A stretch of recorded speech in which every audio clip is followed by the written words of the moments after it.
Namasté, bonjour à tous.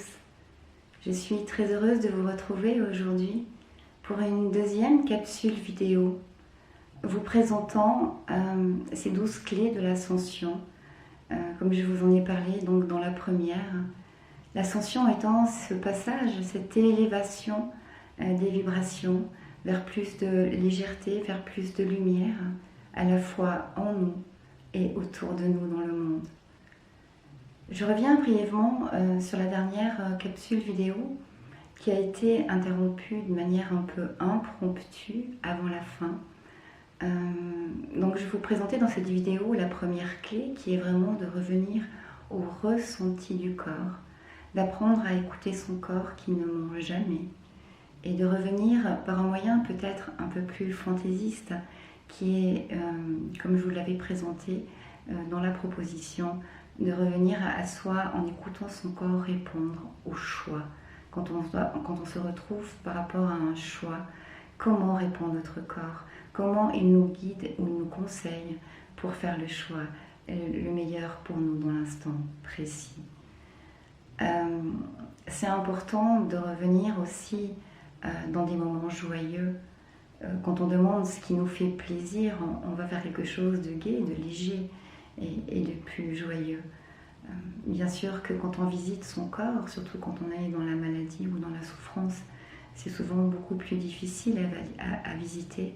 Ça va demander beaucoup de travail de revenir petit à petit à soi, comme réapprivoiser peut-être son ressenti et son corps, en commençant par peut-être des exercices comme je vous l'ai proposé, un peu plus légers et un peu plus gais, mais pour vraiment prendre cette habitude de revenir et d'écouter qu'est-ce que mon corps me dit dans cette situation, qu'est-ce que mon corps me dit par rapport à cette personne, qu'est-ce qui est juste pour moi aujourd'hui. Et si vous prenez l'habitude de plus en plus de revenir au corps, vous verrez que les réponses se font d'une manière instantanée, quasiment immédiate. Donc j'arrive aujourd'hui à cette deuxième clé, peut-être pour vous représenter, pour ceux qui n'auront pas vu la première vidéo, ce chemin d'évolution que je propose en 12 étapes, avec plusieurs outils qui accompagnent les étapes pour pouvoir finalement franchir ces étapes. Alors la première qui est l'étape de revenir au corps, et la deuxième qui sera cette connexion avec les guides, avec la lumière, avec la source, avec notre moi supérieur.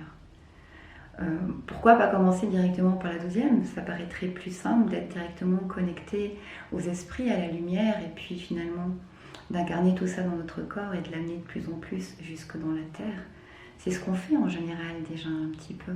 Mais il faut bien avouer que même si on est très illuminé ou qu'on est très connecté à la lumière et à l'abondance de l'univers et à la terre, si on ne peut pas l'intégrer dans son corps physique, si ça ne peut pas couler parce que ce n'est pas libre à travers nos différents centres et à travers particulièrement les premiers étages qui correspondent plus à la personnalité et à l'ego, où se cachent à la fois nos peurs, nos blessures et toutes nos limitations, ben finalement la lumière elle va s'arrêter bien avant de pouvoir l'incarner sur Terre. Et je crois vraiment que pour avoir un résultat dans la matière, il faut qu'on soit nous-mêmes dans notre propre matière, incarnés dans notre corps, dans notre véhicule sacré. Donc, ces étapes, je vous les propose dans un chemin qui va vraiment de la matière à la lumière, du corps à la lumière, à la légèreté, au subtil. Cette deuxième clé, c'est une clé qui est pour moi essentielle. D'ailleurs, comme toutes les premières clés, parce que si vous ne les passez pas, ça va être compliqué d'arriver complètement libre pour activer les clés les plus élevées, celles qui vont vous amener vers des vibrations plus importantes. Ce n'est pas nécessairement obligatoire de suivre ces clés les unes après les autres. L'enseignement que je vous propose finalement est juste lié à ma propre expérience, à mon chemin de vie que j'ai entamé d'une manière plus consciente il y a 22 ans et que d'une manière encore plus accélérée depuis une année et demie et qui me permet aujourd'hui de vous présenter en gros les outils qui m'ont moi aidé et les compréhensions qui m'ont permis d'avancer même dans les moments les plus compliqués et les plus sombres. La deuxième clé, ça fait au moins 25 ans que j'essaye, que je l'utilise, et j'ai mis du temps vraiment à complètement l'intégrer, et parfois encore, je ne suis pas sûre qu'elle soit tout le temps complètement intégrée.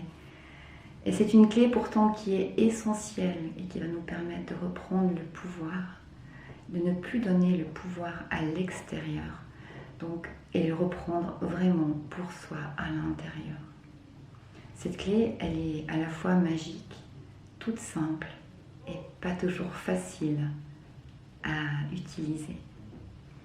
Il s'agit en effet de regarder la vie, les autres, l'extérieur, comme un miroir de ce qui se vit en nous, à l'intérieur.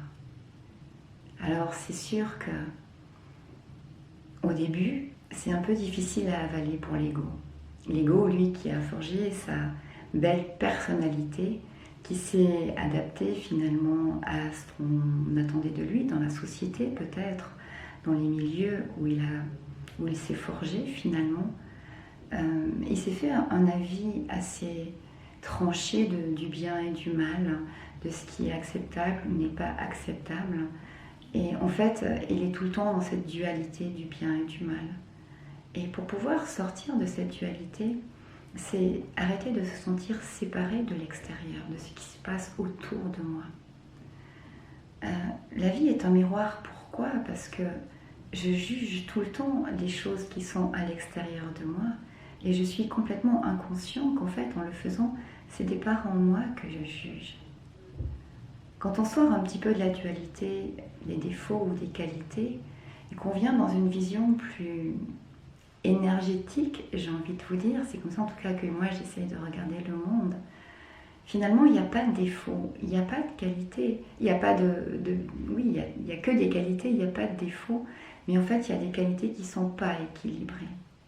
Par exemple, si je vibre complètement dans la confiance, dans mon plexus solaire, dans la confiance de qui je suis, tout en étant connecté au cœur, pas ce pouvoir de l'ego qui va chercher son pouvoir à l'extérieur, mais au contraire, le pouvoir qu'on a en soi d'être simplement son propre maître, d'être souverain dans sa vie. Eh bien, quand on est dans la confiance, on va vibrer quelque chose qui est équilibré, mais qui ne va pas nécessairement déranger. Parce que ça ne va pas être « je veux te montrer que j'ai confiance en moi », ou au contraire qui ne va pas être en sous-fonctionnement, en se mettant un petit peu à l'abri parce qu'on manque de confiance. Donc si je prends le principe de la confiance en soi, on est soit en excès ou on manque de confiance. La qualité étant la confiance, quand on va être en excès ou on manque de confiance, on va être toujours agressé de l'extérieur par les personnes ou les situations qui vont nous refléter les mêmes circonstances, les mêmes manques de confiance ou alors l'excès de confiance. Et on sera certainement autant dérangé par les gens qui sont trop en confiance que par les gens qui en manquent. Parce que finalement, ce que ça vient toucher du doigt, c'est notre manque de confiance ou alors notre excès d'ego qui se croit dans la confiance, mais qui est de toute façon un manque de confiance à l'intérieur de soi. Donc, à chaque fois qu'on juge à l'extérieur, et on le fait franchement très souvent, même quand on est conscient et attentif à ça, c'est impressionnant de remarquer à quel point on est tout le temps en train d'avoir un avis positif ou négatif sur les autres, sur l'extérieur, sur le monde. Et en fait, ça nous parle que quelque part, on a le même avis toujours négatif et jugeant sur soi-même.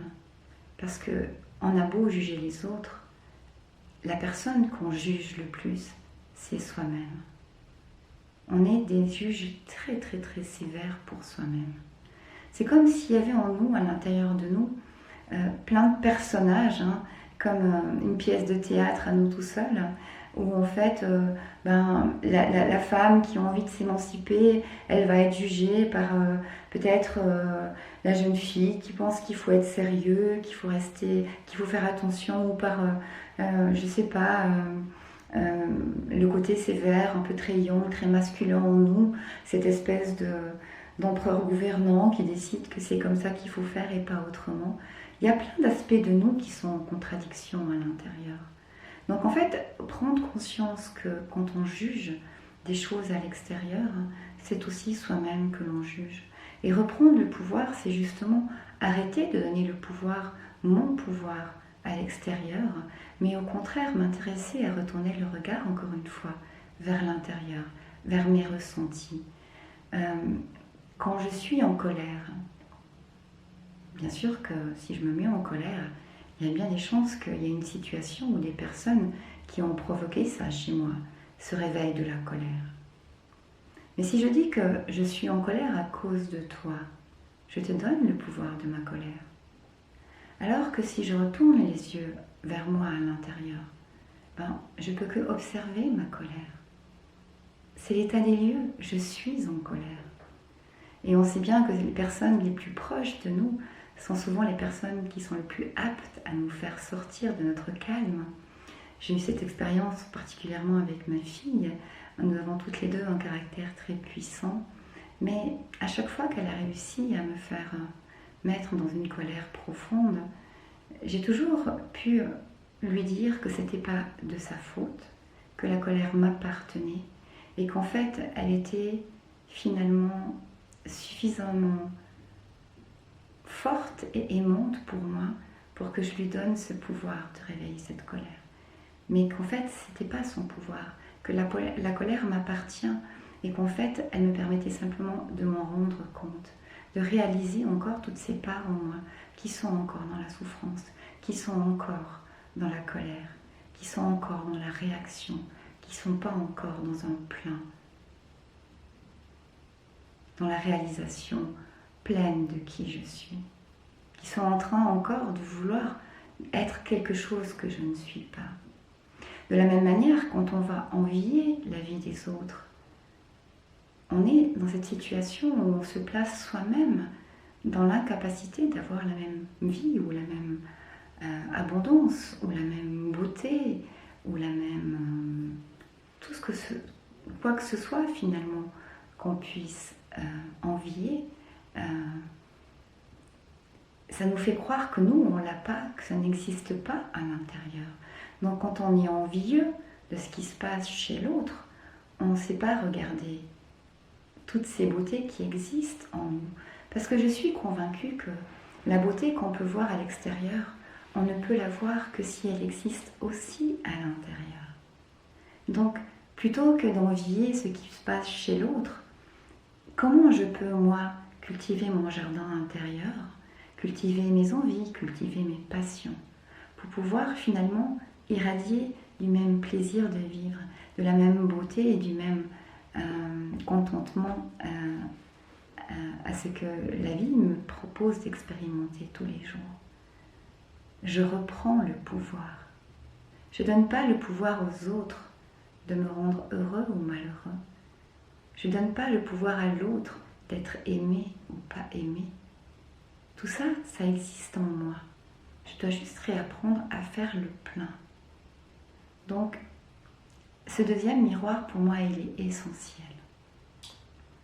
Parce que si à chaque fois que vous vous observez en train de juger ou d'envier ou d'apprécier, parce que, alors ça c'est vraiment un point sur lequel j'aimerais vraiment insister, on a tendance toujours assez à se diminuer en tant qu'humain, et quand on apprécie quelque chose chez l'autre, plutôt que l'envier, réaliser que si je peux le voir, c'est que ça existe aussi chez moi. À moi de le révéler, à moi de le mettre en lumière. Et c'est vraiment important parce que c'est encourageant. Parfois, ce qui se passe à l'extérieur, ça vient vraiment nous bouleverser à l'intérieur. Parfois, pas du tout. Parfois, ça vient nous contenter. Que nous soyons bouleversés, que nous soyons contentés ou que nous soyons simplement neutres, cette réaction, c'est ce qui est dans l'instant présent, c'est ce qui existe dans notre présent et qui va créer notre avenir. Parce que nous créons l'avenir à partir de ce que nous vibrons, dans nos émotions, dans nos actions, dans nos limitations, dans nos mots, enfin tout ce qui émane en vibration de nous va créer les expériences, va inviter les expériences de notre futur.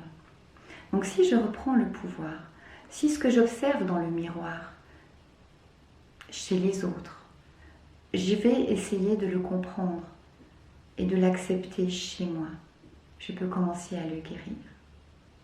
Parce que si je suis un juge sévère pour les autres, je suis vraiment le pire des juges pour moi-même.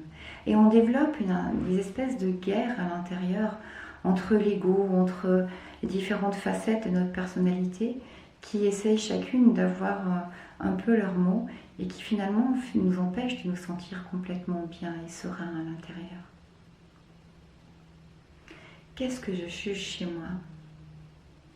Quelle est cette qualité que je n'ai pas encore atteinte et qui n'est qu'en fait qu'un défaut mal équilibré et que si j'accepte de regarder, je pourrais trouver les outils nécessaires et la facilité finalement à l'équilibrer. Donc n'oublions pas que l'extérieur, tous ces miroirs que sont les autres et le monde qui nous entoure, ne reflètent autant nos parts d'ombre que notre lumière. Soyons donc aussi intéressés à cultiver notre envie, à regarder la lumière, à nous laisser entraîner vers ces occupations peut-être, ça peut être du sport, de la méditation, tout ce qui pourra nous donner l'impression qu'il y a plus de lumière, ce qui nous fait envie chez les autres finalement. Encore une fois, c'est ce qu'on a envie de réaliser par soi, pour soi. Et puis d'un autre côté, accepter ces ombres qui existent à l'intérieur de nous, c'est pouvoir justement les transformer. En mettant de la lumière dans nos ombres, elles disparaissent. Et la première étape, la plus importante, c'est d'apprendre à s'accepter et à s'aimer là où on en est sur le chemin. L'ego, il va toujours nous faire croire qu'on est quelqu'un. Alors quelqu'un de bien, parce qu'on s'est bien construit et on a beaucoup travaillé à ça. Et on a fait très bien le plus souvent, sauf que on s'est oublié, enfin on s'est construit par rapport à quoi? L'ego il se construit par rapport à la personnalité, elle se construit par rapport à l'extérieur, par rapport au code où on est né, par rapport à nos religions, à nos sociétés, à nos familles, à tous ces codes qui vont nous mettre dans des espèces de cases qu'il faudra plus ou moins contenter. Et en fonction de notre réussite par rapport à notre intégration finalement dans ce monde, on va être plus ou moins satisfait et notre ego sera plus ou moins exacerbé ou pas en fonction de l'état de réalisation finalement où on en est sur notre chemin de vie. Mais si on n'accepte pas de se prendre par la main là où on est dans l'ego. L'ego, il veut peut-être pas voir que quelque part je suis pas si ouverte que ça. L'ego, il n'a pas envie de voir que finalement j'ai beau être quelqu'un d'un peu empathique, parfois je suis jugeante et tranchante. Et quand je juge et quand je tranche chez l'autre, qu'est-ce que je peux faire de plus intéressant que d'observer qu'est-ce que je juge et que je tranche chez moi pour pouvoir m'en libérer tout simplement. Alors c'est sûr qu'on n'a pas l'habitude d'avoir ce regard finalement bienveillant sur soi-même. Et je dirais que dans ces premières clés que je vais vous présenter, l'importance de ce regard bienveillant, il est primordial. Parce que si on n'a pas un peu de compassion pour soi, si on n'a pas un peu de bienveillance, ça va être encore plus compliqué d'aller voir les mal-être, ou en tout cas les messages peut-être moins confortables de notre cœur, de notre corps, pardon.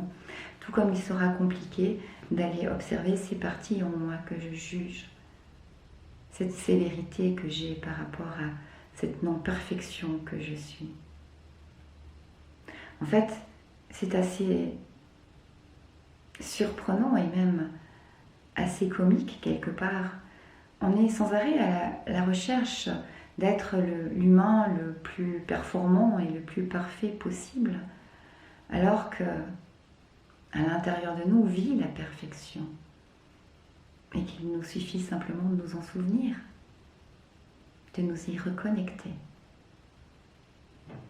Donc pour pouvoir intégrer cette deuxième clé, qui est encore une fois pour moi primordiale, j'observe ce qui se passe à l'extérieur et je regarde comment ça se reflète à l'intérieur, dans mon paysage intérieur. Je rentrais de mon premier voyage à Bali au début du Covid-19. On était déjà en confinement quand je suis rentrée. Et j'avoue que c'était un choc assez puissant après 3 semaines de voyage spirituel, de rentrer dans ces conditions. Et tout de suite, la première impression que j'ai eue en regardant ce monde que je découvrais qui devenait un peu fou en fait, qui arrêtait simplement de fonctionner et qui créait énormément de peur, énormément de chaos, la première chose que je me suis dit, oh là là, quand je vois l'étendue du monde dehors et quand je vois combien ça m'affecte, il va y avoir du travail à faire à l'intérieur. Et je crois personnellement que c'est ce que nous a invités à faire cette pandémie qui est arrivée et qui continue encore à nous inviter aujourd'hui à revenir à l'intérieur, à faire la paix avec toutes ces parcelles en nous qui sont en guerre, toutes ces parties de nous qui ne se regardent pas, qui ne sont pas écoutées, qui ne sont pas entendues, et laisser de plus en plus la lumière redevenir notre essence, l'essence de qui on est. Un outil qui aide beaucoup pour s'observer quand on est face à des miroirs qui sont heurtants, en tout cas pour l'ego, déjà de se rendre compte que en général c'est pas le corps qui est blessé. Le cœur, il est blessé quand il est dans la réaction. Tu dis quelque chose de méchant sur moi, ça va blesser mon cœur. Mais la blessure, elle est là, déjà dans mon cœur. Sinon, tu ne peux pas blesser. Si je pense que ce que tu dis n'est pas valable pour moi, mon cœur ne sera pas blessé.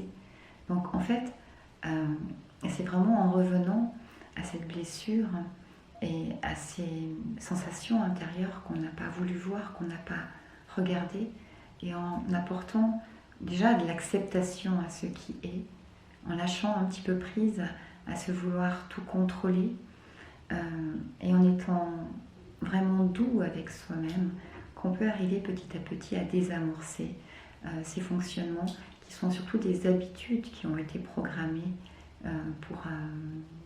pour contrôler, sécuriser finalement notre chemin dans un monde qui n'est pas facile pour les êtres sensibles.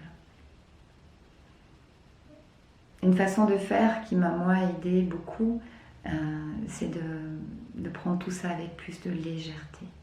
On met des gravités pour des choses qui ne sont pas vraiment importantes. Je ne sais plus de quel sage est cette maxime. Si c'est encore pose-toi la question si ça sera encore important demain, si ça sera encore important dans 3 jours, dans une semaine. Ce qui t'inquiète là, ce qui te dérange, est-ce que ça sera encore important dans une année, dans 10 ans? Si c'est pas le cas, c'est pas important. Tu peux juste lâcher. Et c'est une manière de se dire que tout n'est pas si grave et que tout n'est pas si important que ce qu'on veut bien croire. Parce que cette importance-là, c'est l'ego, encore une fois, qui la donne. Donc, l'humour, l'autodérision sont les plus beaux outils pour pouvoir justement contrecarrer, en fait, cet aspect jugeant en nous. Je me suis très longtemps tapée sur l'épaule en disant non, ça va aller, t'en es consciente. Un jour, tu arriveras à plus te juger. Et si vous dites cette parole alors que vous êtes en train finalement de juger plutôt les autres, parce que c'est souvent le regard extérieur, au début en tout cas, qui vous fait réaliser à quel point vous vous jugez vous-même, plus vous allez évoluer là-dedans, plus vous n'aurez plus besoin des autres. Vous vous rendrez compte qu'on peut être complètement compatissant et empathique pour les autres et même pas du tout pour soi-même. Donc plus on va avancer, plus on va se rendre compte que bien sûr que les miroirs ils vont encore être là, mais ils vont surtout nous montrer non pas la réaction par rapport à l'autre, mais à quel point encore soi-même on est dur et sévère et limitant et en mésestime de qui on est vraiment.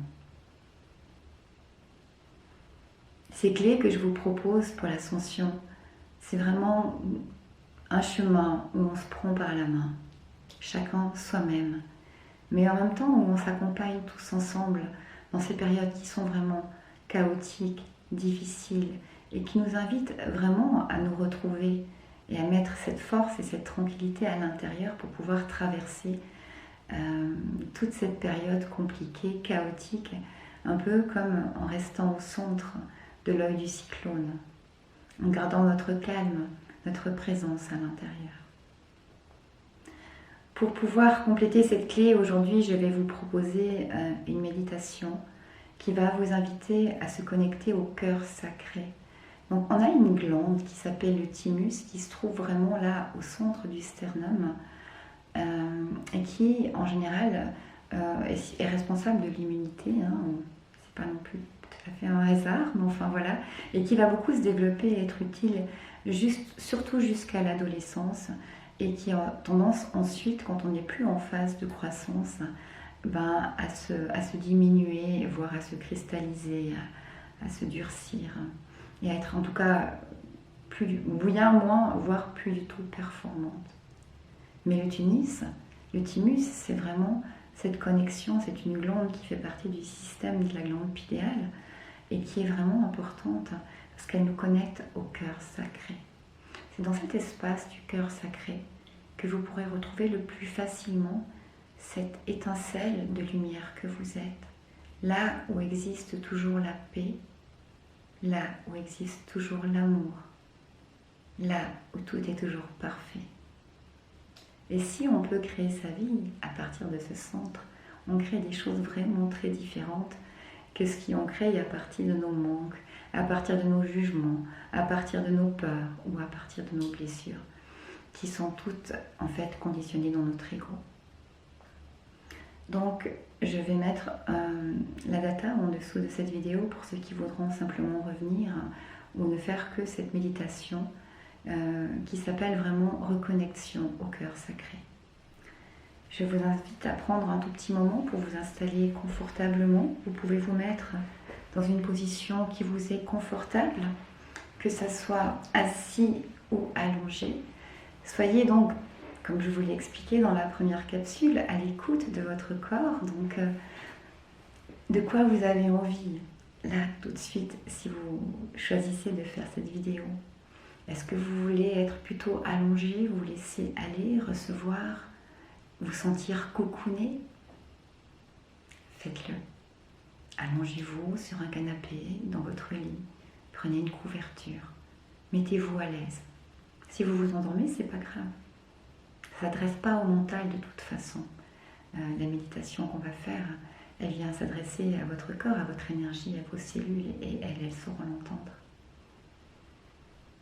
Le fait de méditer en position assise, que ce soit en position de lotus ou assis sur une chaise, nous permet d'être simplement plus présents dans l'axe, dans notre rectitude et dans notre présence à la terre. C'est comme un petit peu, on va dire, si vous étiez un peu plus partie prenante au niveau de la méditation. Mais il n'y a rien qui est mieux, c'est simplement différent. Donc, permettez-vous, offrez-vous, si vous faites cette méditation, la possibilité de choisir la position qui vous convient le mieux.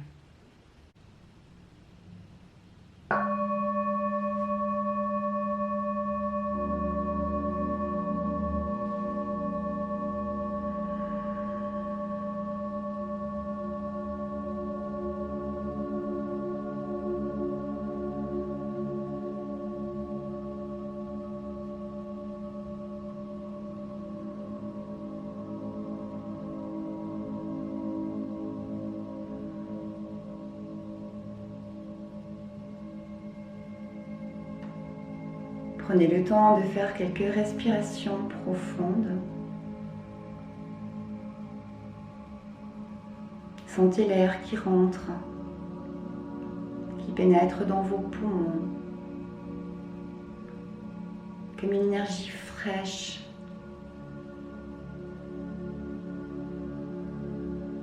purifiante,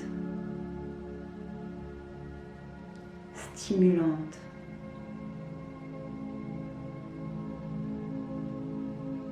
Et à chaque expire,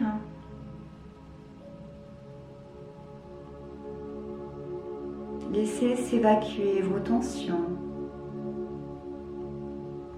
vos pensées, vos inconforts.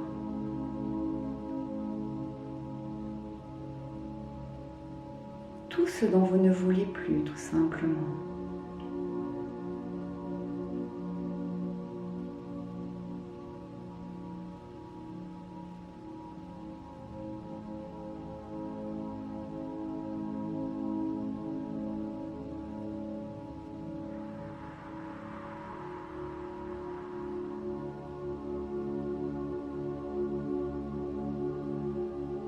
Ressentez votre corps qui se détend de plus en plus profondément, bercé par le rythme de votre respiration.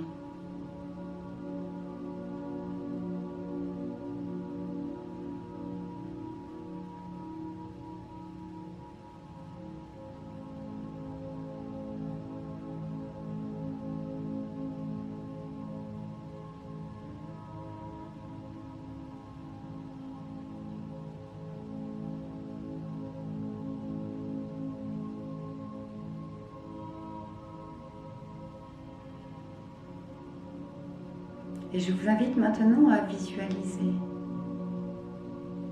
sous vos pieds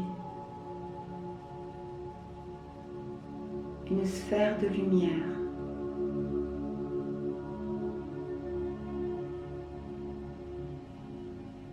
Une lumière platine ou d'une autre couleur, peut-être rouge. Laissez venir la couleur qui viendra sans rien forcer.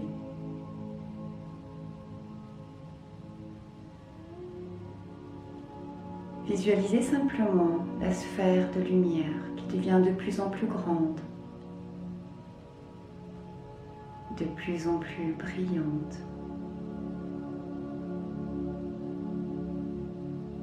Et vous remarquez que cette sphère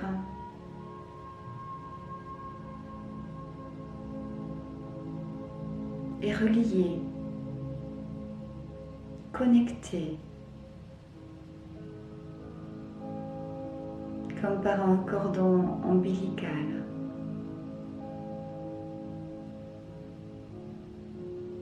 Au cœur de la terre-mère.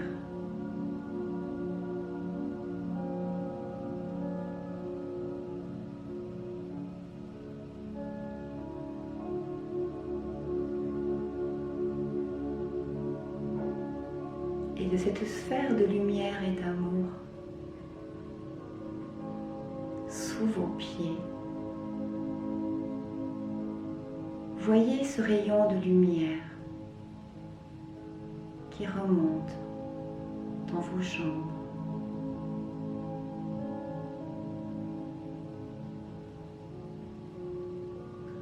dans votre bassin,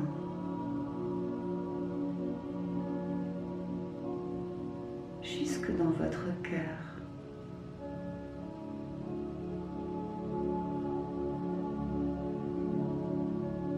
Venant irradier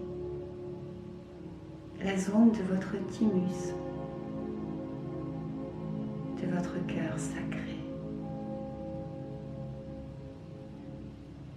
Visualisez et imaginez à l'intérieur de vous comme une perle de lumière.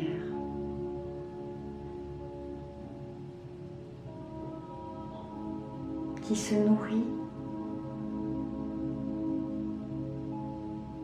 de ce flot d'amour et de lumière venant de la terre-mère.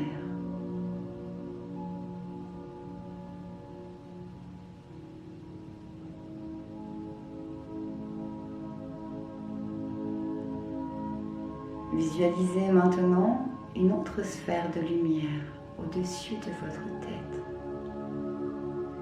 Une sphère de lumière dorée, violette ou de toute autre couleur. Accueillez simplement cette sphère de lumière que vous voyez connectée comme dans un axe de lumière jusqu'à la source.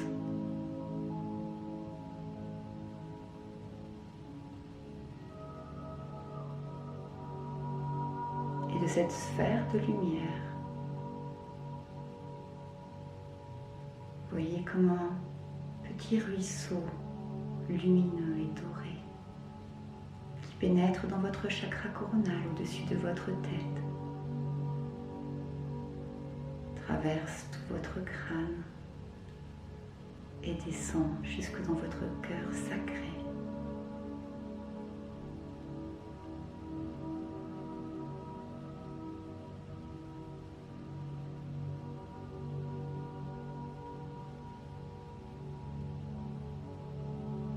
Visualisez votre thymus, cette perle de lumière qui devient de plus en plus brillante, pulsante et qui croît sous l'abondance de lumière offerte par le ciel et par la terre.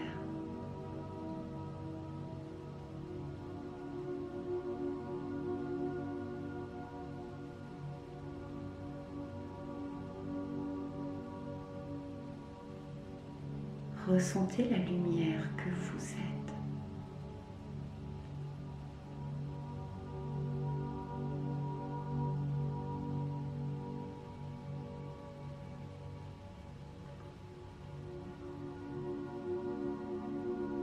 Ressentez la paix dans ce sanctuaire sacré.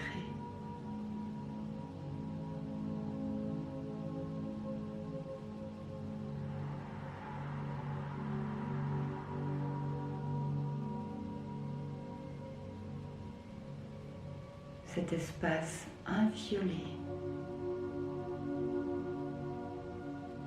qui résonne avec votre vibration d'origine,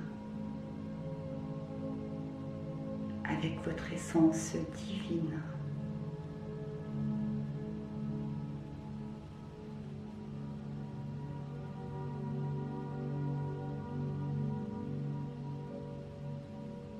Vous pouvez simplement poser une main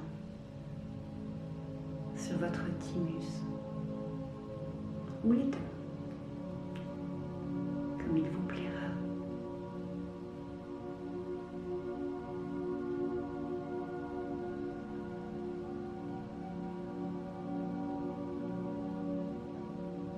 Laissez un sourire naître sur vos lèvres.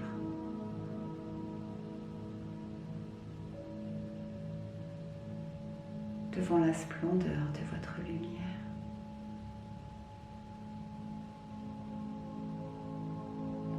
Devant ce calme et cette beauté infinie qui réside quelque part en vous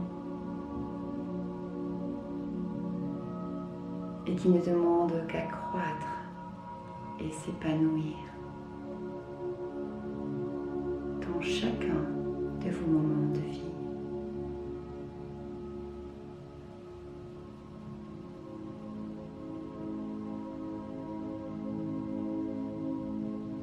À chaque fois qu'il vous sera nécessaire,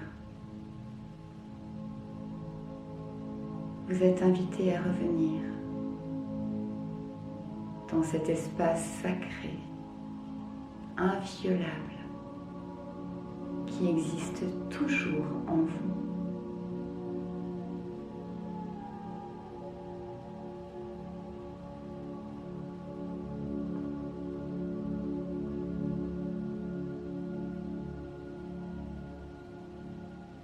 Revenez-y souvent, encore et encore, autant de fois qu'il vous sera nécessaire, jusqu'à ce que ça soit une évidence, une présence qui scintille en vous.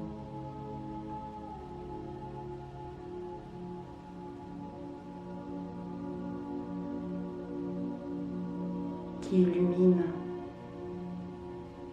chacun de vos choix, chacune de vos actions sur Terre.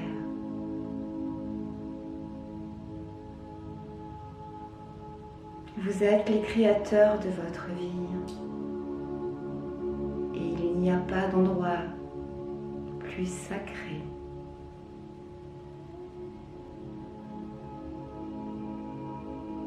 De cet espace sacré, vous pouvez créer l'infini de vos possibles. Et tellement plus encore.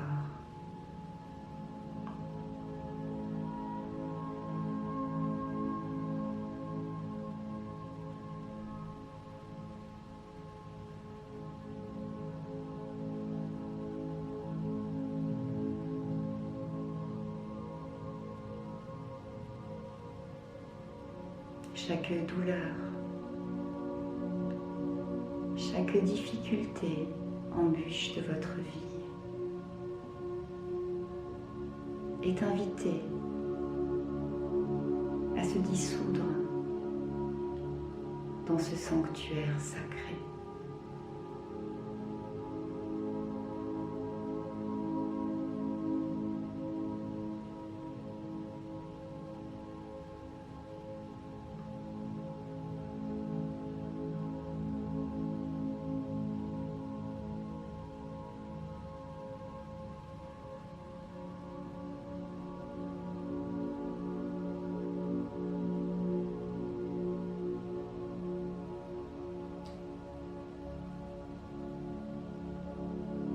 Ressentez ce calme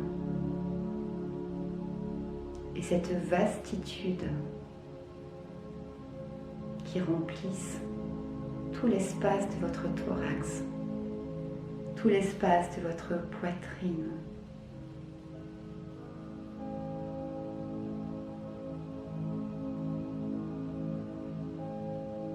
Et laissez ce bien-être se diffuser partout dans votre corps, dans tous vos systèmes, dans chacune de vos cellules, jusque dans vos électrons.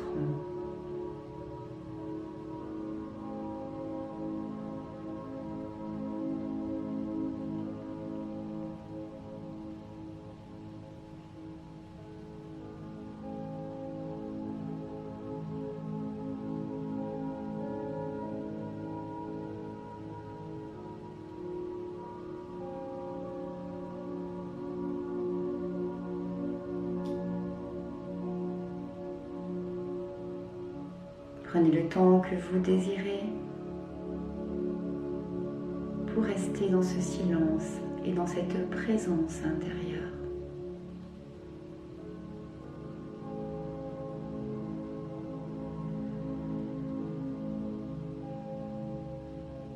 Et quand vous le souhaiterez, prenez quelques respirations profondes pour revenir ici et maintenant.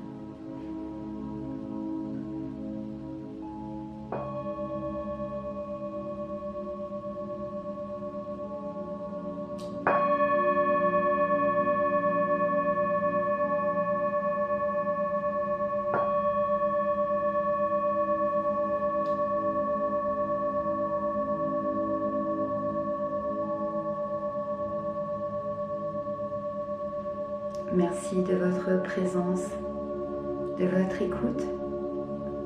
Prenez soin de l'être lumineux que vous êtes.